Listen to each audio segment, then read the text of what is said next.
I'm reporting 850 new cases of COVID-19 today. This, again, a record high of new reported cases. There are currently 281 people in Toronto who are in hospital with COVID-19, and 68 are in the ICU. Sadly, 19 people have died. Today, the youngest person amongst those sick enough to be in hospital is 23 years old. In the last day, a 47-year-old is the youngest amongst those reported to have died from COVID-19. With today's cases, Toronto is now past 50,000 confirmed cases of COVID-19 since the start of the pandemic. The risk of even more widespread illness is real and rising. Let me show you a visual. The blue part of the graph shows the rise in cases from the start of the pandemic in Toronto to the point we reached 25,000 confirmed cases. The pandemic started last winter. It took us from January 25th until October 20th to reach 25,000 cases. But it took just shy of 8 weeks to double the number of cases again in Toronto to more than 50,000, shown in red. That's the reality of where we are today. I'm sorry to say how clearly it speaks for itself. But this is only part of the story. When we talk about cases, it's important to remember the cases that we report only reflect the tip of the iceberg. The number of true infections is much larger than the cases we report. We report on cases in people who tested positive. What we don't capture are infections that aren't symptomatic or are so mildly symptomatic that people don't think that they have COVID and don't get tested. Those people are able to spread infection and never know it, possibly spreading it to someone who won't be as lucky to experience mild disease. Turning to the next slide.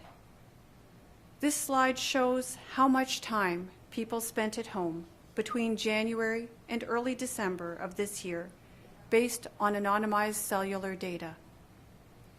More importantly, it shows that staying apart works.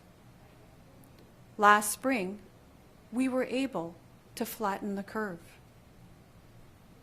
Today, we know that people aren't staying at home as much as they did back in the spring, thus creating more opportunities for virus spread. Our call to action has never been clearer. I cannot urge you strongly enough to keep apart during the holidays. Many of us celebrate with one side of the family one year and the other the next. Many of us have family and friends across the country and around the world. When you think about it, we've been connecting with each other by phone and by computer for decades now. And the connection is real, in spite of the distance. So keeping apart actually isn't that unusual for us at the holidays. It's just that this year, we have to keep apart more than usual. This year, it's not distance that lies between us, but COVID-19. I know it seems hard to imagine it's necessary, but many risks are converging in the holidays this year. The risk of infection, the risk that infections could turn serious, or deadly. The risk that infections rise so significantly that the healthcare system is swamped, or worse, overwhelmed. Given where we are now, all these things are very real possibilities, which points to the greatest risk, our ability to deny what we don't want to deal with. As a doctor, I've seen this too many times, leading to outcomes that could have been prevented if only we'd acted sooner. I will say it until the last minute. The holidays in 2020 pose a real threat and demand difficult decisions from all of us. COVID-19 can make things much, much worse in Toronto if we make it easy. This holiday, from now into the new year, it is vital that we all find a way to connect, but commit to staying apart. I know many of you are acting to protect yourselves and the people who matter to you this holiday season.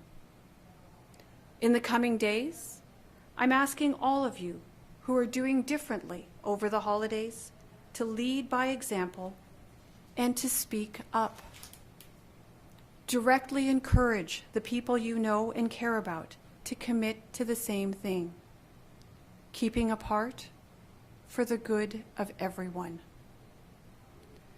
The more voices there are taking a stand, the more impact our resolve will have.